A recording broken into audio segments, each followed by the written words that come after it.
And now, the man who takes the BS out of BS, Bill Spohn. Welcome back to another episode of the Building HVAC Science Podcast, where we're working to create better, more knowledgeable HVAC and building performance technicians by helping the two professions better understand each other, with the ultimate goal of making customers happy in the homes they live in and the buildings they work in. Today we speak with Adam Stenftenagel of Radiant Labs. Adam's a man full of energy and drive and is always eager to help. Listen in today's podcast as Adam describes the arc of his career that started in political activism and currently involves him in software, home decarbonization, and net zero retrofits. Adam shares his insights with us into cost versus benefits of measures, as well as the future job classification called a home project advisor. Take a look in the show notes for links to Adam's LinkedIn profile, as well as the GEOS project we discuss, Snug Home Pro, and Radiant Labs. Let's take it away with Adam talking to us about how to retrofit all homes to net zero energy. Pleased to be talking today with Adam Stenftenagel. How did I do on that name? That's pretty good. Pretty good? Let's give us the real version. It was pretty close. So Stenftenagel is how we would say it. Stenftenagel, okay. So Adam and I go back to when I was working with Testo, I think. So that would be no earlier than 2008 or 2009. And we met in Boulder. And take us back to that point in time. What were you doing at that time in Boulder? Yeah. Or Denver, whatever. Yeah. Boulder, Denver area for sure. So I had just started a HERS rating company called Sustainably Built. The idea was to be green building consultants. And at the time, I was also involved in helping the city of Boulder and Boulder County pass some of the very strictest energy codes in the country. And as part of that, I'm like, we need this HERS rating thing in order to verify that the houses are built to this level of energy efficiency. So I started the Sustainably Built to be that HERS rater and get involved in that whole process. And very quickly from the beginning, it was like cost benefit analysis. It was like, you can do this stuff. You can, of course, get to net zero, but can you do it affordably? And so that was the premise of Sustainably Built. And I was cutting my teeth on all the building science and learning all the tricks of the trade and really diving into energy modeling and going inside and out with REM trying to get to the bottom of how all that worked. And you had a really cool advantage of having REM down the street from you? It was pretty nice. In fact, so there were quite a few times where I actually hopped on my bicycle and rode down the street to Architectural Energy Corp and hung out with Dave Roberts and Rob Salcido, who were running that back then. I'm like, wait a second.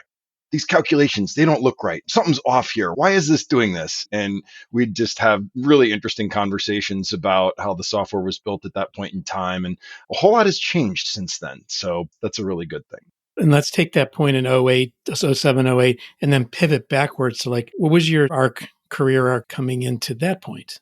Yeah. Well, before that, so in the early 2000s, I was heavily involved in political activism. We were doing video and websites and independent media and really taking a look at this whole anti-globalization movement that was going on. And so there are a lot of questions about how the world economy was moving forward. And it ended up that a lot of what we were seeing is obviously a lot of ecological damage, but climate change was fairly talked about at that point in time.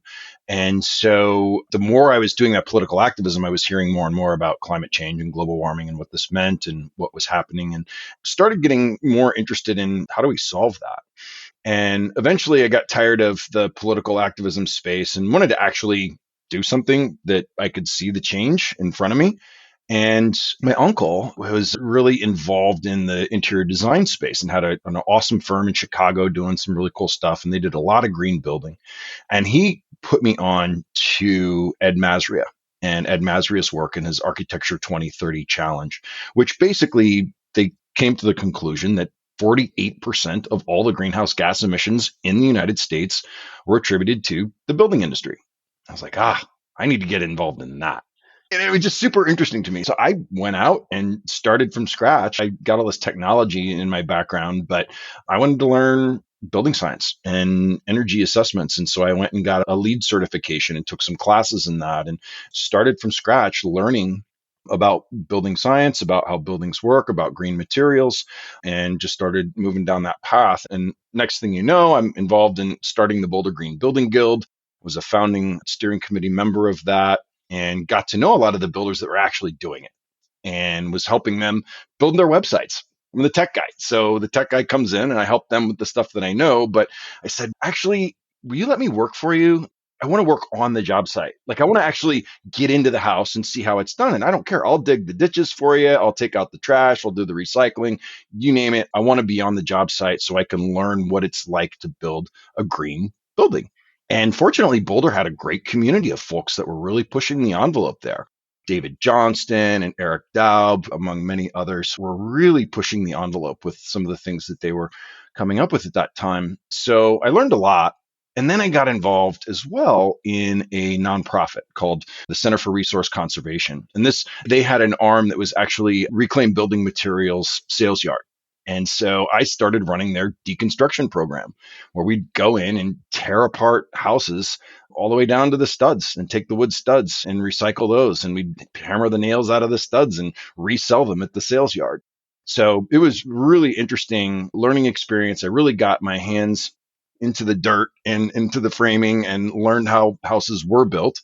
And so there was a lot of really interesting stuff there. But at the same time, I was taking those green building classes and decided we can really influence how new homes are built, not just with sustainable and reclaimed materials, but let's make them really use a lot less energy. And how do we focus on that? So in that process, I discovered this energy analysis, energy modeling. And so REM showed up and I started playing with the tool and learning it inside and out. And I said, okay, well, we can figure out how much energy a house really uses and calculate it and verify it and check if that insulation was installed properly and make sure that R value, thanks to Bill's tools, which we'll probably talk about later, helped us figure out. So I started Sustainably Built using those skills, working with the folks that I had gotten to know really well at the Boulder Green Building Guild. Now that these new building codes were passed that required the HERS rating, they needed a HERS rater. So I'm like, hey guys, let me help you out. And so I got started with my first business. And then from there, take us forward to span the gap from that period of time to what you're doing now. So new building codes and construction were super interesting. I got involved early on with trying to look at that cost benefit analysis. How much does it cost to get to these really strict building codes that Boulder County had passed? I mean, they literally said HERS rating of 10. They wanted it to be a net zero energy home, but just the way the HERS ratings were structured at that time, 10 was pretty darn good. And you'd actually be producing more energy than you were consuming at that point in time. So we said HERS rating of 10, any house bigger than 5,000 square feet has to meet that. That was like the minimum energy code requirement in 2007. So Boulder was really pushing the envelope with that. And the big question was always, can you do that cost effectively? And right away, it was a little hard to do that, especially on these really big houses to make that cost effective. But I started getting involved with a wonderful gentleman named Norbert Klebel, who had this vision for a net zero energy community, a 350 unit development that was all going to be net zero right down the street in Arvada, Colorado. And this neighborhood was called Geos, and discovergeos.com was the website. And the whole idea behind this was to design these new homes in such a way that they were truly net zero. The whole development was fossil fuel free, but it was so perfectly strategically designed that it actually wouldn't cost a dime more in total operating cost and capital cost to buy a Geos home than it would to the production built houses next door. Is that because the plans were, I wouldn't call them strict, but there were fewer options? In other words, you had to have a house that looked and functioned in a certain way. You had options to pick from, but because of scale, he could offer that price? There's a lot of things that went into that. And there was a lot of optimization. And the architects, the landscape architect and the actual building architect were phenomenal folks that plotted the whole development. All the homes were pre-designed. So you didn't have really a choice, but the homes were pre-designed and laid out, and they were set up in a checkerboard manner. And Michael Tavel invented this concept, I think, or pulled it from some other examples elsewhere in the world, but put this together so that the row houses didn't all line up on the curb, but every other house would either be on the curb or on the back side of the lot, so that the south facing sun would always be able to shine on the solar panels and onto the sides of the house, so that it would get this passive solar effect without casting a shadow on the other house. And so something so simple as where you put the building on the lot, which costs zero extra dollars to do that, made perfect sense. And it was all in that initial design. That's a decision that lasts, quote unquote, forever, or the life of the building. Exactly. And then with the landscaping, they designed it so every tree that was planted on the south would not grow more than 2 stories so that it couldn't shade the solar panels. But every tree that was on the south was also deciduous so that in the summer it would help shade the hot sun. And in the winter, the sun would go through. Just classic passive solar design, but taken to just the extreme of good design. And just every little piece was meticulously thought through, which made my job, that when they brought me in to say, well, how much energy are we saving by doing this? Or how much energy do we need to power the house so that we can get to net zero? And what kind of HVAC equipment might we want to use? It made my job so much easier. And it was really interesting because I started doing the cost benefit analysis on all these designs. And I'm like, you guys are pretty darn good. There's not much more I can squeeze out of this. But we had some decisions to make. Are we going to use a 6-inch SIP for the walls or a 4-inch SIP? And there's a couple $1,000 difference for one of these units. And so we had to make the decision, how much energy are you actually saving by going with the 6-inch SIP versus the 4-inch SIP? And because the houses were already built so tight and all these other pieces, we're just like, the 4-inch SIP only saved maybe $50 a year. And if you had regular utility bills, and it came down to the effect of adding 2 more solar panels on the roof. So 2 more solar panels is way cheaper than $4,000 or $5,000 extra for the additional side SIP. That was really where all these things got started. And what we discovered by working with Norbert at Geos was that there is zero reason, and this is in 2008, 2009, there was zero reason to not build to net zero energy, because the total money you save on that monthly utility bill is more than the total extra cost on your mortgage for that extra set of improvements that was done to get that house to net zero. So on a 30-year mortgage, new construction, it's just absolute no-brainer. The amount of money they saved by simply not bringing gas infrastructure into the development, if you put that into the mix, it's huge what that saved. And on an individual house perspective, just the plumbing for the gas, by not bringing it in, it's pretty significant. Were you that close to the savings analysis to know if projected future costs were used for the utility, for the fuel, or for gas and electric? Yeah, that's actually on the website still, the little calculator. There's the extra money you will pay to buy a Geos home, and here's how much money you're going to save on your utility bills on a monthly basis. And here's what it looks like over time. There's a little graph. You can run the graph and see over 5, 10, 15, 20 years how much money you're saving. I guess I'm asking more like, if the calculations done now account for the cost of fuel today, Oh, cost of power today, how close did that align? today, natural gas is way more expensive than it was back then in Colorado because of the fracking boom. And it's a very different story. Yeah, so that pulls in that payback, if you will. It's even more. If you were to do it today, electricity is a touch more expensive, but solar is almost half the price of back then. So today, net zero new construction, it's almost criminal to not do it. Every production builder in the country should be doing net zero energy development. It just makes perfect sense. So that's a perfect segue into our topic sentence, which I allowed you to produce for me, is how to retrofit all homes to net zero energy. And by all, you mean existing. Is that correct? Correct. Okay. And you're not just one of those people that says, I have this idea. You have evidence. Tell us what you're doing. Yeah. I did it on my own house. I eventually had to flee the cold of the Colorado beautiful mountains and had to leave behind this beautiful, wonderful place. And I moved to Florida. so that I could stay warm all the time. And it was an interesting experience to do that. Very different climate, of course, totally different building science principles that you've got to adhere to down here. Going from cold and dry to hot and humid is quite the change. So moved down here just last year and bought a house in St. Petersburg, Florida, and took it to net zero and went through this entire process myself, finally eating my own dog food, as I like to say. Here we go. Like, how do we do this? And how do we take a home to net zero?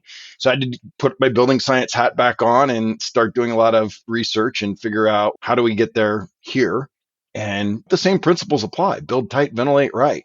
But how far do you go? And does it make sense to insulate the walls in Florida? Your delta in temperature is seldom more than 20 degrees between your conditioned interior and your exterior. So insulation by itself isn't nearly as important as airtightness, perhaps, and getting really efficient heating and cooling systems, and then taking advantage of as much of the amazing Florida sun that we can get our hands on.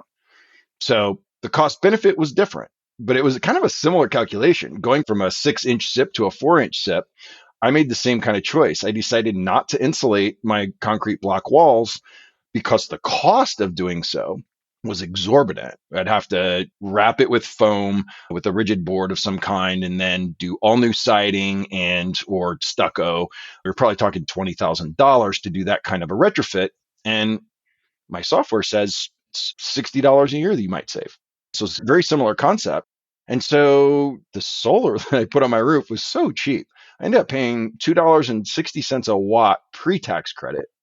And so 2 more panels was just a drop in the bucket compared to that re-insulating the outside of the house. And I still get to net zero, and I still have the same amount of carbon savings, if not way less carbon, because how much carbon would have gone into wrapping the foam and the additional materials going around the outside. So you start looking at embodied carbon, it could be significantly more.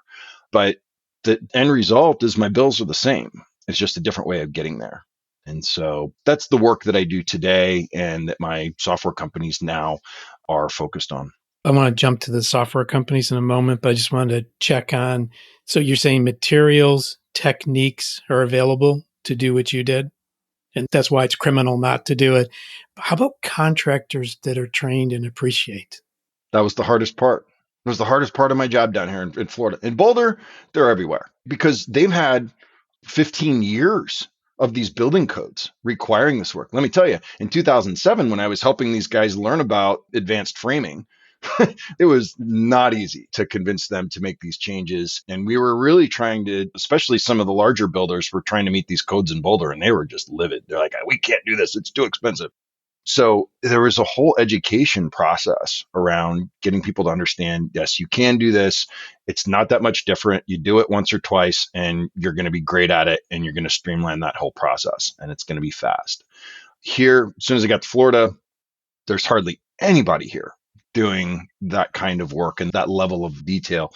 A few builders doing really high-end, nice homes, and they are taking them to net zero, but those folks aren't going to help me as I take my little ranch house to net zero energy in downtown St. Pete. I had to just search and search and search. And I figured out the basic principles. I eventually found a really smart HVAC design guy who helped me build a strategy for my ventilation, for my mechanical ventilation, figure out, should I go with ductless or ducted? Should we stay with the central ducts? Do we replace the ducts? What really should I do in order to create the comfort in the space that I want to live in and solve my goals of getting rid of the humidity in my house? It wasn't Fred, was it? No. It's a guy named Neil from HVAC Designs. The only thing he does is manual J, manual D, manual T, manual S, like the whole set of manuals for $200. He'll do a single story HVAC full on design and return it in a day. This guy is incredible. He's done 60,000 of these things. So this guy's like just brilliant. And I really tested him because I'm like, okay, I really need an ERV. He's like, no, you don't. ERVs can't remove the amount of humidity that exists down here. I'm like, oh, really? Damn. And okay, well, how about a serve? And well, I never heard of a serve. And then I start talking with the serve folks and like, yeah, no, we can't remove that much humidity. Sorry. So Neil says you need a ventilating dehumidifier. That's how you're going to get rid of the humidity and bring in fresh air at the same time. We got this design, and it was crucial. So I had talked to 3 or 4 different HVAC contractors about how do you ventilate? Like, what do you mean? Like ventilation, ERV. What's that? Nobody has a clue what mechanical ventilation is down here. I mean, it was just not on anybody's radar. But once I got the spec and the whole design, the duct design and the equipment laid out and all that nailed down by Neil, it was amazing because I was able to give that to multiple contractors and they're like, oh, yeah, I can do this. And like, oh, yeah, I've put in a dehumidifier before. Oh, yeah, and I've incorporated that into the central system. So, yeah, we can do that. And I've done fresh air dampers. I mean, I've done it on commercial, but I've never done it on a house. So I finally found 2 contractors who I figured actually got it once the design was in front of them. And I chose one. And so here I am. And it works great. That's an interesting hack, if you will, to find that intermediate person who can lay it out. And then that'll help bring in more choices to your filter of contractors. Whereas before you were speaking at just a level that language was just too much of a gap. Absolutely right. And I think that's actually the future. And that's something that we're really working hard on is to facilitate that project design person because there's so much to think about. When I was doing my house, not only was I doing the cost benefit optimization around insulation versus solar versus heat pumps and how far do you go with all those things, I was making sure that the envelope improvements were matching what the heat pump needed and the design would match that. The bids that come in have to match that spec. And then I have to tally up how much total electricity my house is going to use so I can size my solar system on the roof. You definitely, and it's crucial not to oversize here at Duke Energy because there's a minimum bill of $35 a month. You got to pay that no matter what. So if you well oversize, you're really wasting a lot of money. The sweet spot is to actually be a little less than net zero. So you've got a little bit of a bill because they're going to charge you that money anyway. So it's an interesting tactic, but obviously for carbon savings, the goal was to just, I want to use full solar, whatever I can do. So go as far as you could. So this kind of role, the future of someone who facilitates project design, incorporating house as a system, is that the short definition there? Would you call that person an energy advisor? How would you energy guide? Would you give a title to that? that is probably the best term for that role at this point that the whole country could actually appreciate and understand. It's more than an energy auditor. This is more than BPI energy analyst, but you need that credential to do what you're doing here. You also need to understand energy modeling really well. And so BPI is actually working on, I've been on this committee and group of folks with John Jones and Larry Zarker at BPI. They're coming out with a new certificate, a new credential. The working title is Home Decarbonization Specialist, but that's going to change for sure. But really, it's this project designer. It's this person that helps the homeowner first assess what they care about, 2, make sure you figure out what's going on in the house and whether or not that incorporates details from an actual energy auditor or this person actually does the energy audit. It's another story. But bring the data back and design the project. Because here's the deal. If we're going to take 80 million homes in this country, and I'm talking single family homes, to net zero energy or simply to electrify them, doesn't have to be net zero, but the goal now is electrify everything. If you're going to electrify 80 million homes and all you're doing is throwing heat pumps at the wall, we're going to have a big problem. You got to do the envelope and you got to size the equipment to match the envelope. And you got to install your heat pump water heaters right. And you've got to do all this electrification work. It has to be done with really good design and bringing all the pieces together carefully. Except for here's the problem. Your HVAC guy doesn't care or know anything about insulation. And your insulation guy doesn't know anything about solar. And your solar guy doesn't know anything about plumbing. And they have their own silos. And short of the handful of amazing vertically integrated companies that are starting to spring up across the country, which that would be amazing. If we had enough of them to do 80 million homes, awesome. That would solve our problem. But there's no way we're going to get that many fully vertically integrated companies that get this concept to cover all the needs that we have. And then you've got all the mom and pop HVAC contractors. You've got the medium and the mid-size. There's really not many national organizations in any of these spaces. National plumber, national HVAC company, they don't exist. So they're all small businesses or medium-sized businesses, and they like what they do. They know how to sell their HVAC equipment. They know how to sell their insulation. So if we can create a role, a project design role that has access to really good tools that can facilitate and create the spec for the insulation and the envelope improvements, create the spec for the HVAC. And they may not have to actually do the manual J. They could hire Neil, Outsource it. no big deal. But you have to put all those things together and make sure that they line up, and then create the spec for the solar, and then run the economic model. Say, hey, does all this pencil? Is this cost effective? And then be able to communicate that design to the homeowner. And the trades. That's right. And that's a very special training that I think is not impossible. If you start with BPI Building Analyst, I don't think it's a huge step up to put those pieces together, especially if you have the right tools. Well, that's a perfect segue into what are some of the nice tools you need, Adam?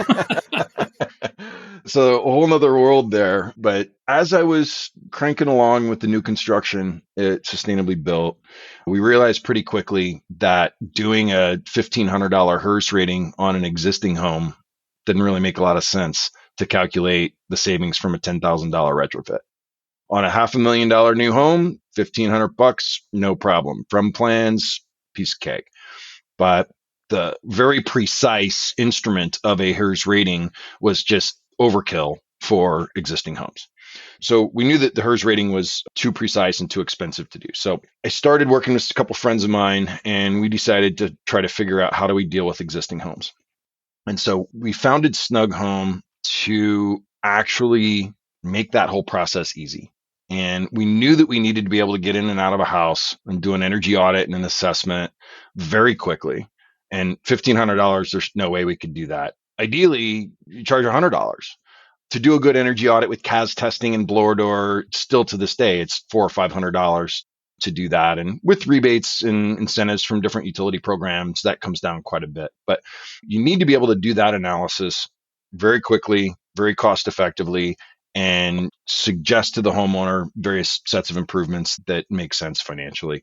So we started Snug Pro, Snug Home as a company. We started taking advantage of the RS stimulus funds that had come out. We started this in 2010, and we originally started building tools that were consumer facing.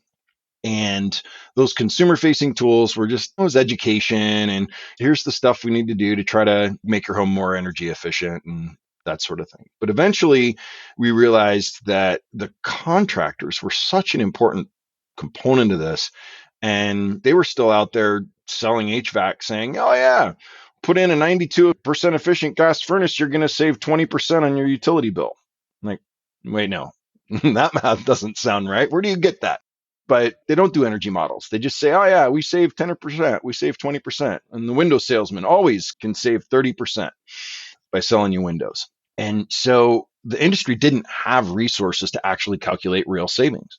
And there were some modeling tools that had been around at that point in time, but we decided to really focus on the energy modeling, but make it so easy that you could do an energy audit and calculate the savings in 20 minutes. And that was our goal. And so that's what Snug Pro is today. And Snug Pro has been around now, 10 years as a tool. We're active in 80 plus some utility and government programs across the country. It's used by the contractors. It's used by energy auditors. It's sometimes used to calculate actual rebates and incentives. And in other cases, it's used just as an auditing tool for consumer education. That is what we shifted to. And I ended up passing the torch to one of my partners at Sustainably Built, and he ended up running that company until we actually sold it a couple of years ago. But I've been focused on the existing home space since we founded Snug Home in 2010. There's another business endeavor you're working on too, and it's got a pretty shiny name to it. Shiny, Radiant Labs. So Radiant Labs was another transition, I guess. And so Snug, we're cruising down the line. And back then we were still promoting natural gas furnace upgrades, which it's going to save you some energy for sure. If you go to a sealed combustion system, you're going to keep those toxic fumes out of the house, at least as a lot more than you would have otherwise. And so there were benefits to that. But we also didn't really look at heat pumps very closely because, well, were they efficient enough yet? And could they compete with natural gas? We looked at geothermal a lot. And in 2007, when I was drawing these cost benefit calculations, we did geo a lot because it could actually have the capacities that gas furnaces would, but was it cost effective? Was really hard to make that cost effective. So fast forward to, I guess, 2015, maybe 14, Brett Kincairn from the city of Boulder, one of the sustainability coordinators there, came to us and said, hey, we're trying to figure out this carbon problem for the city of Boulder. We've been running this very successful Energy Smart program for the past 4 or 5 years now from our stimulus funds. The problem is we're not really saving any carbon. Boulder's growing. Our carbon usage as a city is going up, even though this program is saving some carbon and it's helping. So we got to go way bigger than this. And how do we really tackle carbon in the city? And so he asked us to start running some models, and we started doing some experiments, and we started cranking out the models and doing some spreadsheets, and basically came to this really interesting conclusion that rooftop solar was the ticket to making a heat pump make sense financially. And the other piece of that puzzle was that heat pumps are replacing an existing piece of equipment that will eventually wear out and need to be replaced on its own. So traditionally in the Snug Pro modeling that we did, we're like, oh, a new heat pump, it costs $10,000. That's your expense. But what if I also needed to purchase a new gas furnace anyway, because that thing was going to go out in the next year? I would be out $6,000 to $8,000 anyway. So when you start looking at the extra cost of a heat pump, it's actually only $2,000 or $4,000 more. This was many years ago now. And so that piece of the equation of looking at the financials there, plus looking at rooftop solar, changed all the economics. And it allowed us to say, you know what? These new cold climate heat pumps that were largely from Japanese technology really do work. They work down to the really cold temperatures. And now the operating cost of these things can actually beat even high efficiency gas systems with the combination of solar bringing that electricity price down, right? At 12 cents a kilowatt hour and 70 cents a therm, heat pump cannot compete. I don't care if you give them away for free. The bill is going to be more. It's going to cost you more every month. But if you have 7, 8 cents a kilowatt hour amortized cost of electricity from a solar system, you win big time. Combine those things and it makes perfect sense. Of course, not everybody can do solar. Not everybody needs a new furnace. There's a lot of people who just put in a brand new gas furnace. So how do you help an entire market start to transform its building stock and electrify? So we founded Radiant Labs to largely as a data science company to go in and look at data about the housing stock and then build energy models for the entire housing stock so that we can start to pinpoint the individual houses where the economics do start to make sense. Because again, it doesn't work everywhere. And it's not just like one neighborhood there might be clusters of all electric homes in one neighborhood that's no brainer, convert, that's easy. But every house has replaced their equipment at different stages. We use building permit data to help us figure out where the old equipment is. We use all the public record data that we can get our hands on to start building energy models. And today we're building hourly energy models for every address in a community based on all the public record data, building footprints, permit data. And if we're partnering with a utility or government program, we can use the existing program data as well to help true up the data. We can even apply utility bill calibration to that if we have a utility partner that's willing to work with us there. But we then build this hourly energy model with Energy Plus under the hood for every single address in a community. We've done this for New York State now, working with NYSERDA. We've got 3 million single family homes that we've modeled with an electrification package, and we're able to test various kinds of economic cases. What happens if you apply a $4,000 rebate? Or what happens if you can buy down the interest rate to 3% instead of 7%? Or what if we can actually reduce the cost of installation by training the workforce better? You can plug all those numbers into the mix and see each individual address and how it changes in terms of cash flow by doing those improvements. What if I add solar? What if I add some solar or net zero solar? And you can see all the differences and the types of policies that might help get every home to be cost effective with a net zero energy or a full building electrification retrofit. Does it work at the individual level as well as at the aggregate level? Or is it more of it's fuzzy, but it's a huge polarizer for action? Yeah, it's both, believe it or not. And that's really where the technology is amazing is we actually run that hourly energy model on every individual address and its unique characteristics. It's building footprint data, it's square footage. Every house has its own unique model. So one of the tools that we're about to release here, probably in the next few weeks, it's called Domo. And that tool, a consumer starting in New York can go to our website and type in their address, and it calculates a roadmap to net zero energy right there. And then eventually there will be the interactive capabilities around that. That same tool is the tool that we anticipate these building electrification specialists to use to actually do the design work, to pick the spec for the insulation, to pick the spec for the heat pumps, to help size the solar systems, to figure out what kind of water heater makes the most sense. It will handle the cost benefit analysis. It will help and facilitate the project design. But most importantly, it will communicate the economics and the carbon savings and the comfort to the homeowner. That's pretty impressive. Now, you used the term there, building electrification specialist. Or home decarbonization specialist. This is that energy advisor role that we're talking about that the BPI folks, and I forgot to mention, it's really a NEEP, the Northeast Energy Efficiency Project. They're working with BPI and the DOE to build this certification. So a bunch of different folks are working on it. So. And several titles to it'd be a really gnarly acronym, building electrification specialist, energy audit, decarbonization. Yeah. Yeah. Did you learn anything from doing the project at your house that influenced your business decisions or activities? Everything. That project has driven so much of the direction for this whole platform and how we work with Snug Pro and where that fits into the picture, along with this broad scale economic concept.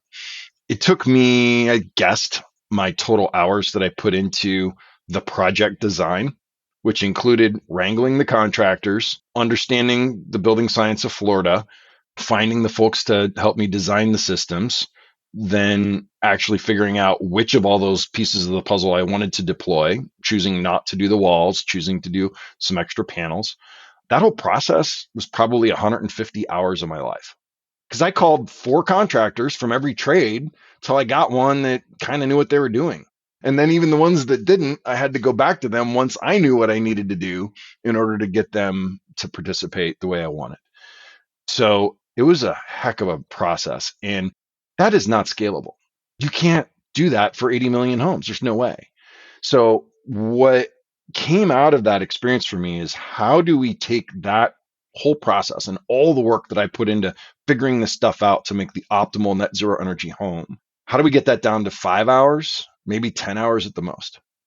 And how do we educate then these new individuals? We're going to need thousands of them, whether it's tens of thousands, I'm not sure, but we're going to need these project designers to have the skills to do this work quickly and help the homeowners find the contractors that are going to do that work. So we're building and focusing the efforts of our tools towards that light to facilitate this process and to streamline that process so that it's maybe 5 or 10 hours grand total as opposed to 150. Do you have a target in mind when you think you're going to be there? Or maybe you can or cannot talk about this, but any experiments of this? Because it seems like you do a lot of testing before you deploy. So kudos. Absolutely. And so we're putting out the consumer facing segment of this in beta in the next few weeks here. And that'll be in some select New York markets. And then we're still in the background building out all the infrastructure to do this modeling and to expand the modeling so that you can test all different kinds of scenarios on the system. Our goal is to have something ready before the actual Homes Act and Electrification Act rebates actually hit the ground, which at fastest is probably going to be 9 months from now. I doubt that it's going to be any faster than that, but maybe a year, maybe a year and a half. So that's our goal, is to get this tool, or at least a version of this tool, in the hands of these new building analysts, these energy advisors, so that they can start helping make project designs by around that time. Did you have a hand in commentary or influence in the IRA? I did not. That was a big surprise. Congrats and kudos to Kara and all the folks that have been working on that for so long. Oh my gosh, it's 10 years they've been at it. And it was, I mean, I knew about it. I knew about the concept behind it. I was like, yeah, that'd be amazing. And next thing you know, it's law. And we're like, oh, snug home. It's a BPI 2400 compliant modeling engine. That's written into the law as one of the requirements. Great. Yeah, I wanted you to mention that for sure, Yeah. that you got that capability. So this seems like an awful lot to handle. Is there anything like what's next on Adam's horizon? Find more help. Okay. Be able to afford more help, I guess, is the most important piece. But yeah, we've got a lot to figure out. And it's really exciting to participate in all these different committees and groups and being on podcasts like yours, and it just testing some of these concepts. I mean, you and I have had this whole conversation around ventilation and how do we know when to ventilate and how do we control that? And so looking at all the tech that you guys have around that has been really interesting. We're definitely in fundraising mode as an organization. And so the goal is to expand our capabilities and bring in more folks, because there's a lot of really smart people out there that I know could help us with this big task. So on that note, do you have a preferred way, someone who listens to this and says, hey, I'd like to learn more, or I'd like to be involved? What's the best way to reach Adam? Yeah, just Adam at radiantlabs.co. So not .com, but .co. Adam at Radiant Labs. Okay. Well, it sounds like the building electrical specialist, the decarbonization energy auditor, that will have a home or a house within BPI. Yes. There may even be like their gold star contractor page listing where somebody can go like, oh, there's a place to go to find a contractor. Is that at all in discussion, or? That's unclear to me right now. I would hope so. It would make a lot of sense. And honestly, like, this individual isn't necessarily going to always be an independent person, not like the energy auditor world. Very likely this kind of credential is going to live within all of the home performance contracting companies, especially the fully vertically integrated companies. They're going to want their staff to have this credential, or at least the people who are out there doing the quotes and estimates and design work. This is going to be a really important feature of that. So I can't imagine not having a database of that out there for who's got those credentials. Our platform will also, hopefully, the goal of it will be to connect homeowners to those credentialed individuals, and also have a contractor list with ratings to help the homeowner and this project designer choose reputable trades to do the work that at least understand how to follow the spec that's provided to them. I don't need an HVAC guy that knows how to deal with the insulation, but as long as they follow the spec that's provided, we're good to go. And most HVAC folks should at least understand that.